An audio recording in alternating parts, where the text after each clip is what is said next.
There are a lot of atheists, agnostics, and strong agnostics, that is, and anti-theists walking around sincerely and genuinely wondering why they do not get answers from God to His proving to their liking that He exists. They won't take proof from the conversion of believers and believers' testimony, and clearly by their actions, they're not listening to the Holy Spirit who convicts the world to sin, righteousness, and judgment, and the need to accept salvation in Jesus Christ to escape that judgment from God that is going to condemn them because of their standing as unrighteous sinners. But no, for those of them that give concrete answers, it's always they want God to make some type of personal appearance to them. And not just make a personal appearance or some type of personal manifestation, but it has to be according to their liking, according to their time frame. So what is being proposed? What's the problem with this? The problem is, if you abstractly listen to what's being proposed, they are saying, in effect, that they want God to obey them. Said more generally, they want the God who made man to obey the voice of man. So that is problem number one with your request, that you're proposing an ass backwards interaction system with God. And the hypocrisy of all this, even logically, if God exists, and we're positing for the sake of this argument that He does, if God exists, then He is the maker of all. And I'm speaking of the God of the Bible. Now, the maker of all has requirements of His creation. He expects His creation to obey His voice, which is only natural for everyone who's designed anything. And this is even according to our human logic. Every person who is making or has made something has made it the design so that it's conformed to the plan, conformable, and conforms to the planning or the purpose that they are for which making it. But we human beings, despite God having plan and purpose, despite God having commands for us, do not obey those commands, most of us, as human beings in general. And when we do, most of the time, it's not according to the exact of how He said to do it, and is much less on the time frame, the timeline He expects it to be done. God expects us to shudder at His voice, to tremble at His word, and part of the implication of that is the jump to obey it. The jumping is out of reverence for Him. The jump to obedience is out of reverence for Him. God expects humanity, His creation. God expects us, whom He gives our life, our movement, and our very being, to do what He says, when He says to do it, how He says to do it. But we procrastinate. We lollygag. And we debate and deliberate within ourselves more often than not about whether we're going to do it, when we're going to do it, and how we're going to do it.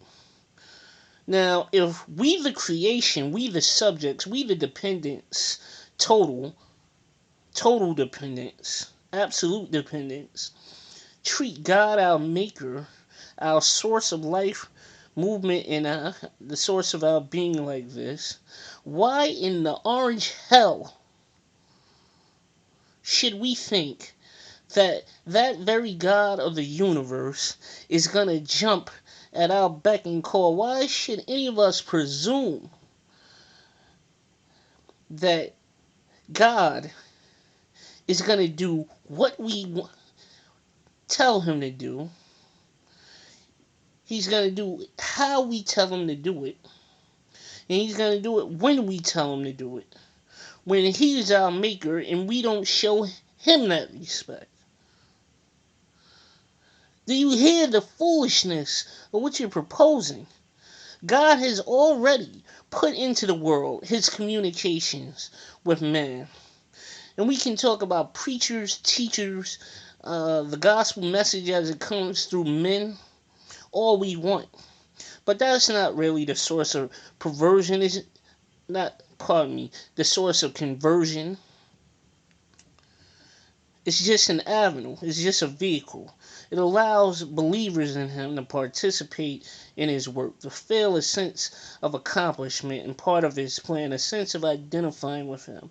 The real conversion comes by people listening to God's Spirit and receiving the Spirit of God's testimony to their heart, to their soul, that they are sinners, that they as sinners against God, sinners, those who disobey God, that they are as such unrighteous in God's sight, and in as being unrighteous in his sight, in danger, imminent danger of his judgment. And the only escape from that judgment is through the atonement for sin paid for through the sinless blood of his Son, Jesus Christ. For God said, the soul that sins it shall die. But we could not pay that debt and yet live. For God is the one who said that he takes no pleasure in the death of the wicked, but rather he is pleased when the wicked turn from their wicked ways and live. And so we would live and not die in the soul, for we all, just about all of us, will die in the body.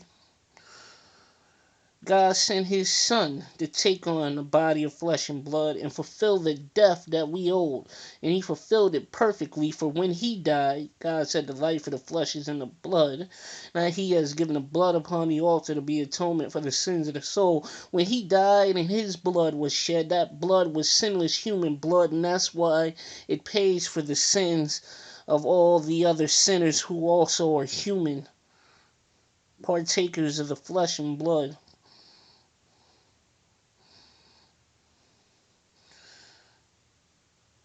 And God is speaking that every day.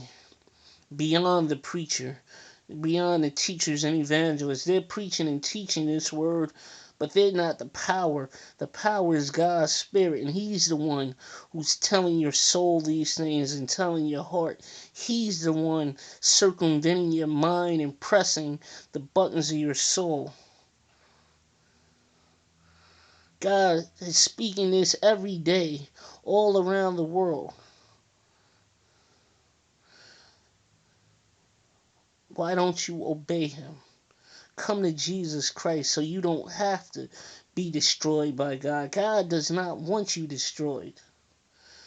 But you cannot live in God's world and live as if you are your own God, or live as if you are your own Lord. For there can only be one Lord and one God. And if you're doing your own thing with the breath that God is giving you, you are making yourself at a certain level God of your life and Lord of your life. And that means you are opposing God. You are sitting on his throne, the throne of your life. And there will be no posers to the crown. There will be no uprising and overtaking God. For every knee shall bow, and every tongue will confess, of those in heaven, on earth, and under the earth, that Jesus Christ, the Son of God, he is Lord. Take heed.